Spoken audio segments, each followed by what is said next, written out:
안녕하세요, 일렉트로캠입니다. 오늘도 테슬라 관련 이야기를 해볼까 합니다. 오늘 이야기는 배터리입니다. CATL과 테슬라가 이제 계약을 더 연장을 했습니다. 지금 CATL의 비중이 이제 테슬라한테 늘어나고 있거든요. 지금 CATL의 주력 배터리 상품은 인산철이죠. LFP입니다.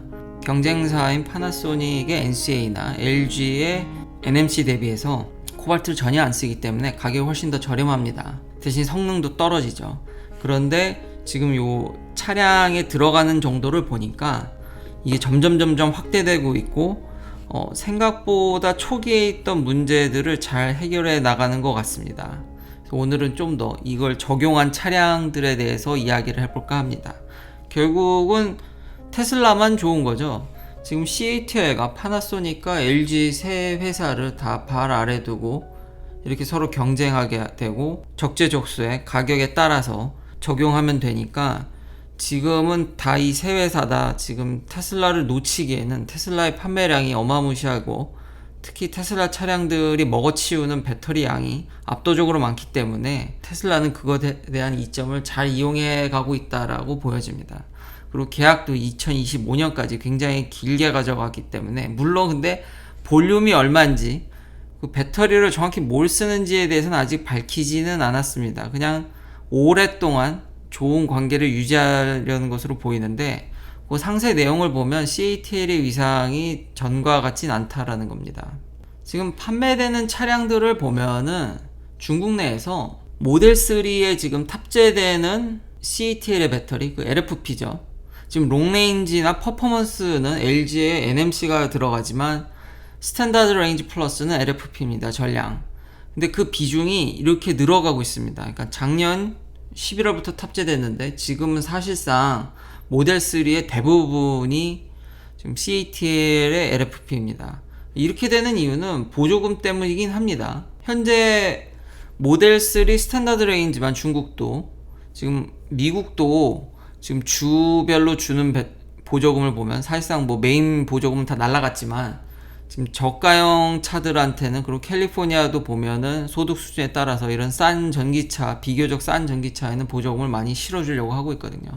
중국도 요 모델에는 보조금이 많이 있다 보니까 아무래도 판매량이 많이 늘었고 거기다가 이 LFP 배터리는 훨씬 더 저렴합니다. 그래서 테슬라의 수익성이 더 좋아질 것으로 보여집니다. 근데 반면 모델 Y는 아직 스탠다드 레인지 플러스가 중국 내에서 출시도 안 됐고 미국에서도 출시가 안 됐습니다. 그래서 요 모델 Y는 전량 LG의 배터리를 씁니다. 중국 내에서. 그래서 테슬라 전체 모델의 지금 LFP 비중을 보면 한 37% 정도밖에 안 됩니다. 이게 점점 줄고 있죠. 이게 이렇게 되는 이유가 당연히 모델 Y의 인기에 힘입어서 모델 3 비중이 좀 줄다 보니까 이렇게 배터리 비중이 낮아지는 것으로 보여집니다. 그러나 워낙에 LFP 가격이 지금 NMC 대비해서 거의 반토막 수준이기 때문에 약간 과장되게 얘기하면 그래서 모델 Y도 만약에 스탠다드 레인지를 내놓는다라면은 CATL의 비중이 더 올라가겠죠. 그리고 이게 처음에는 말이 많았습니다. 그러니까 유럽에는 초창기에 스탠다드 레인지를 이거 보면은 모든 스탠다드 레인지를 다 LFP로 보낸 게 아니었거든요. 유럽 수출할 때 중국에서 일부는 CATL, 일부는 LG 거를 했는데 초기에 충전 불량이라든지 갑자기 용량이 줄는다든지 온도의 민감성, 원래 LFP가 더 온도에 대해서도 더 안정적이긴 한데 전혀 그런 안정성을 보여주지 못하고 뭐 사실 리튬 이온은 다 거기긴 합니다만 초창기에 굉장히 많은 문제를 보여줬습니다. 그래서 유럽 내에서 LG 배터리가 적용된 스탠다드 레인지를 선호한다라는 이야기도 많이 나왔었습니다. 그런데 지금 노르웨이 요분 굉장히 유명하시죠. 저도 종종 보는데 지금 요분이 유럽에서 테스트를 했습니다. 유럽에서는 지금 두 개가 다 가고 있는데 결론은 별 차이가 없다라는 겁니다. 심지어 사신 그 모델은 NCA입니다. 그러니까 왜냐하면 아주 더 초기에는 미국에서만 만들었기 때문에 이분이 지금 모델 3 초창기에 가졌던 건 NCA입니다. 그러니까 지금 놓고 봤을 때 CATL의 LFP는 초창기 미국에서 만든 파나소닉 NCA나 뭐 지금 LG나 지금 큰 차이가 안 난다라는 거죠. 스탠다드 레인지에 한해서는요. 그래서 초기에 여러 이런 문제들을 다 해결한 것으로 보여집니다. 그리고 주행도 테스트를 했습니다. 주행거리. 그러니까 상세하게 이분이 다 테스트를 했는데 오히려 신기하게 국산 NC보다 주행거리가 더 나왔죠. 근데 이제 많이 소프트웨어적으로 업데이트라든지 부품에 약간씩 업그레이드가 있었죠, 그동안. 그리고 이 주행 테스트도 그냥 참고로만, 왜냐면 이분도 밝히셨듯이 온도라든지 이 상황에 따라서 어느 정도 바뀔 수 있기 때문에 조금 더 잘 나왔거든요. 그렇게 뭐 왕창 잘 나온 건 아니라서. 그러나 만약에 이제 90km/h 정속 주행이죠. 그렇게 주행했을 때는 지금 스탠다드 레인지임에도 불구하고 대략 400km 이상을 충분히 할 수 있고요. 그러나 이제 고속으로 달리게 되면 한 120km로 달리게 되면 당연히 전기차답게 이게 지금 레인지가 한 300km대로 줄게 되는 모습을 보이게 됩니다. 그러나 지금 뭐 NMC든 NCA든 탑재한 것에 비해서 그렇게 성능이 뭐 오히려 지금 결과상은 더 낮게 나왔지만 뭐 큰 차이는 아닙니다만 굉장히 이제 성능이 비슷하다. 그래서 지금 테슬라가 계속 저렇게 CATL과 계약을 늘리는 게 아닌가. 그 확대 적용해서, 왜냐면 수익성이 당연히 좋아질 수밖에 없기 때문에 이런 이면에는 이런 어느 정도 성능의 차이가 이제 거의 없어졌기 때문에 계약을 더 증가시켰다라는 것과 더 세부적인 걸 보면요, 재미나는 것들이 꽤 많습니다. 의외로 이분이 보면은 지금 영상 같은데 보면은 앱을 이용해서, 그러니까 100% 정확한 건 아닙니다. 이 자기 차량을 스캔해서 정보들을 다 이렇게 뜯어볼 수가 있습니다. 현재 배터리 상태, 온도, 뭐 충전 상태부터 해서 지금 여러 가지 데이터들, 이분 영상 보면은 차에 대한 그 배터리 정보가 아마 수십여 개가 뜨게 돼 있거든요. 그런데 거기서 보면은 이 LFP를, 인산철 배터리를 사용한 모델 3의 버퍼가 꽤 크다라는 겁니다. 그러니까 안전 마진이죠. 지금 구독자님들도 전에 댓글로 알려주셨지만 코나 EV가 불이 타는 이유가 안전 마진이 너무 적어서 그렇다는 얘기도 있죠. 아무래도 현대기아차는 그러니까 소비자들의 그 마음을 정확히 알고 있는 겁니다. 주행거리가 전기차의 치명적이었다라는 걸. 그렇지 않고서 안전마진을 그렇게 조금 가져갈 리가 없겠죠. 근데 테슬라도 되게 신기한 게, 저도 이걸 찾아보면서 알게 됐는데 원래 테슬라가 안전마진을 크게 가져가기로 유명하거든요. 그래서 이제 불이 잘 안 나는 건데, 지금 스탠다드 레인지에 있어서는 보니까 그 전에는 2kW, 3kW 밖에 안 가져갔더라고요. 아무래도 적은 배터리 팩에서 사람들이 주행거리에 좀 목말라 하다 보니까 이 스탠다드 레인지에선 좀 적게 가져간 게 아닌가. 근데 물론 최근 지금 LFP를 보면은 안전마진을 예상대로 한 10% 가져가는 것으로 보입니다. 지금 55kWh가 이제 풀 저건데 안전마진을 가져가서 이제 실제로 쓸 수 있는 건 49.3kWh죠. 그러니까 LFP는 원래 NCA나 NMC 대비해서 사이클 라이프가 굉장히 깁니다. 그런데 이렇게 안전마진도 사실상 길게 가져가게 되면 테슬라가 전에 얘기했던 100만 마일도 달성한 게 아닌가라는 생각도 들고요. 그러니까 LFP가 더 안정성이 훨씬 좋거든요. 에너지 덴시티가 떨어지는 대신에. 근데 안전마진까지 저렇게 가져가 버리면은 안전성 측면에서는 매우 높을 것으로 예상이 됩니다. 그러니까 CATL과 다시 한번 계약을 길게 가져갈 수밖에 없는, 진짜 인산철을 가지고 여기까지 뽑아낼 거라고는 생각을 못했습니다. 지금 이 정도 성능이면은 같은 동급 배터리 팩에서 어떠한 회사들보다도 이득은 이득대로 챙기고 성능은 비슷한데 LFP를 썼으니까 안전성과 이 사이클 라이프, 그러니까 아무리 써도 이게 디그레데이션이 적게 일어나죠. 그러니까 이걸 가지고 웬만한 회사들의 좋은 배터리를 다 압도하는 테슬라의 역시 배터리 매니지먼트 시스템이 정말 대담을, 이걸 뜯어보니까 상세히 보니까 알 수 있었고요. 이러다 보니까 배터리 회사들이 테슬라한테 더 납품하기를 원하지 않을까. 뛰어난 테슬라의 기술력이 있기 때문에 좀 믿고 배터리를 팔 수 있는 거죠. 좀 불타는 위험성을 좀 줄일 수 있다라고도 볼 수 있겠습니다. 그러나 이제 레인지 테스트에서, 그래도 이것도 되게 신기한데, 레인지 테스트도 솔직히 저는 적게 나올 줄 알았거든요. 왜냐하면 에너지 덴시티가 떨어진다라는 얘기는 결국 같은 배터리양을 실었기 때문에 무게가 더 늡니다. 실제로 미국산보다, 지금 파나소닉의 미국산보다 CATL의 배터리를 넣은 게 무려 120kg나 더 무겁습니다. 차가, 스탠다드 레인지가. 당연히 에너지 덴시티가 떨어지니까 그 같은 용량을 채우려면 더 많이 넣어야 되기 때문에 무게가 늘었는데도 주행거리가 오히려 큰 차이가 나지 않는다라고 결론을 내릴 수 있다라는 게 참 대단한 것 같습니다. 정말 이런 발전 정도면 나중에 롱레인지에도 이 인산철을 적용하지 않을까, 그런 생각도 들거든요. 그럼 수익성도 더 좋아지고 안정성도 더 좋아지고, 그런 부분도 좀 조심스럽게 예측해 볼 수 있다라는 거죠. 그렇지만 현재는 스탠다드 레인지만 LFP를 쓰고 있습니다. 뭐 이분도 밝히기는 아직 더 정확히 테스트를 해봐야 되지는 봐야겠지만 지금 충전 속도도 그다지 차이가 나지 않습니다. 이게 초창기에 인산철 쓴 배터리들이 충전 속도가 제대로 나오질 않아서, 그러니까 이건 슈퍼차저 얘기입니다. 잘 나오지 않아서 이것도 클레임이 많이 걸렸었는데, 지금 NMC나 NCA 대비해서 충전 속도도 이렇게 나빠 보이지 않습니다.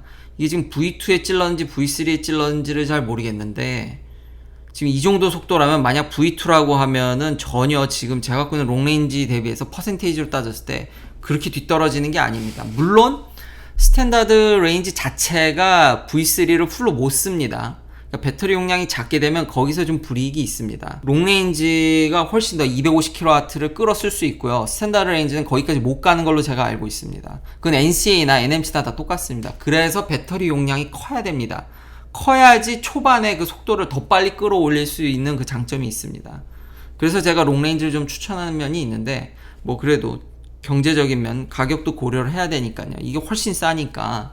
근데 지금 속도를 보면 인산철을 썼음에도 불구하고, 그러면서도 스탠다드 레인지 풀었음에도 속도가 나쁘지 않다. 이렇게 되면 LG가 좀 힘들어지지 않을까라는 생각을 했거든요. 그러니까 앞으로 중국 내에서는 다 인산철을 쓰는 거 아니야? 이거 이렇게 성능이 좋아서야 롱레인지까지 노려볼 수 있는, 그러자 LG는 그 다음 지금 배터리를 준비하고 있습니다. 전에도 잠깐 얘기했듯이 이 NCMA 배터리, 이 차세대 리튬 배터리죠. 훨씬 더 에너지 덴시를 올리는, 기존의 NMC 811 대비해서 5% 6% 이상 더 에너지 덴시를 올린 배터리입니다. 그래서 요거를 이미 지금 적용하려고, 그러니까 또 도망가는 거죠.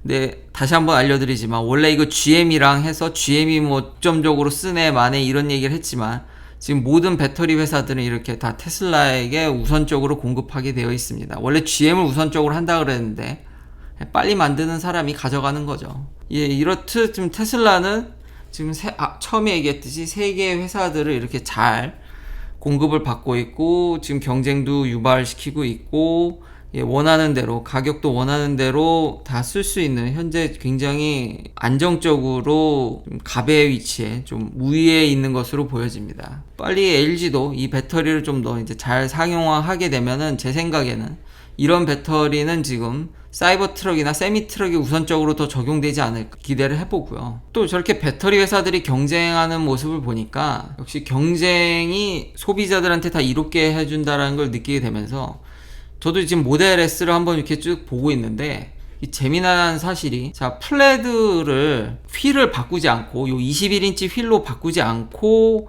20인치 휠로 하면은 8월이고요. 21인치 휠로 하고 실내를 카본이 아니라 목재 그 나무로 하면은 이게 7월이고, 실내도 바꾸면은 8월 9월로 넘어갑니다. 이게 좀 차가 잘 나오질 않아서, 그러니까 경쟁이라는 단어가 참 중요한데, 지금 자꾸 루시드가 미뤄지니까, 물론 대량 생산이 쉽지 않지만 지금 이 급에서의 사실 경쟁 상대가 별로 없죠. 지금 테슬라 모델 S 리프레쉬를 경쟁할 만한 모델들이 시장에 이렇게 나와 있지 않기 때문에 그 면도 작용하는 것 같습니다. 제가 오랫동안 테슬라를 트래킹해 본 결과, 테슬라가 굉장히 브렉스루를 많이 만들고 이렇게 하지만 다 이렇게 보고 하거든요. FSD 베타도 늘어지는 이유가 웨이모가 이게 꼬그라지니까, 좀 분위기가 사그러드니까 그것도 미뤄지는 게 아닌가. 물론 기술적인 문제, 다른 문제들도 있지만 이렇듯 경쟁이 있어야지 소비자들한테 좋다라는 얘기입니다. 대안이 없다 보니까 좀 늘어지는 면이 없지 않아 있다. 이렇게 딱 맞춰서 사면 당장 뽑을 수 있지만, 아예 가격이 저한테는 좀 부담이 너무 커서 플레드에서도 이렇게 옵션을 좀 바꾸면 늘어진다는 것과, 이걸 많이 미국에선 기다리는 사람들이 많을 텐데요. 모델 X입니다. 모델 X 리프레쉬입니다. 그 전이 아니라 리프레쉬인데, 이거는 아예 내년 1월, 2월로 미뤄졌습니다.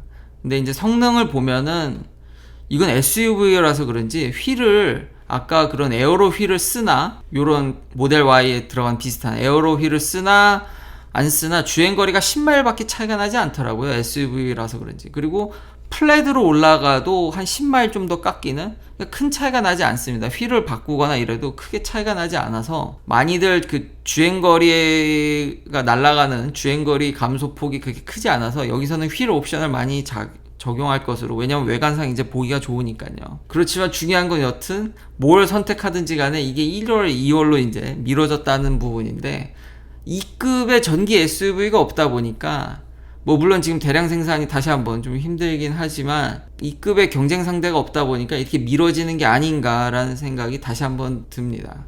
그래도 아무쪼록 빨리 나와서 좀 소비자들한테 즐거움을 선사했으면 좋겠고, 지금 테슬라는 지금 모델 S 조금 하고 모델 S 리프레시 조금 하고 지금 모델 Y랑 모델 3로도 올해 목표한 판매량을 달성할 수 있을 것으로 보이기 때문에 지금 수요는 엄청나게니까요.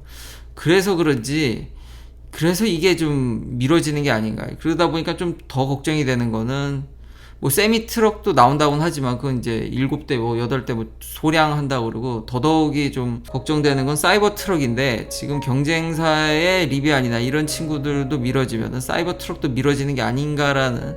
왜냐면 지금 모델 3나 모델 Y가 너무 잘 팔리고 있고 모델 S 나와서 그 합치면은 판매량이 올해 나쁘지 않을 것으로 보여서 테슬라가 그렇게 딱히 급해 보이지 않아서, 그러나 신모델을 기다리는 입장에서 그런 테슬라의 발전되는 모습을 기대하는 입장으로서는 빨리 좀 나와줬으면 좋겠습니다. 긴 영상 시청해주셔서 감사합니다. 내일도 테슬라 관련 이야기들로 찾아뵙겠습니다.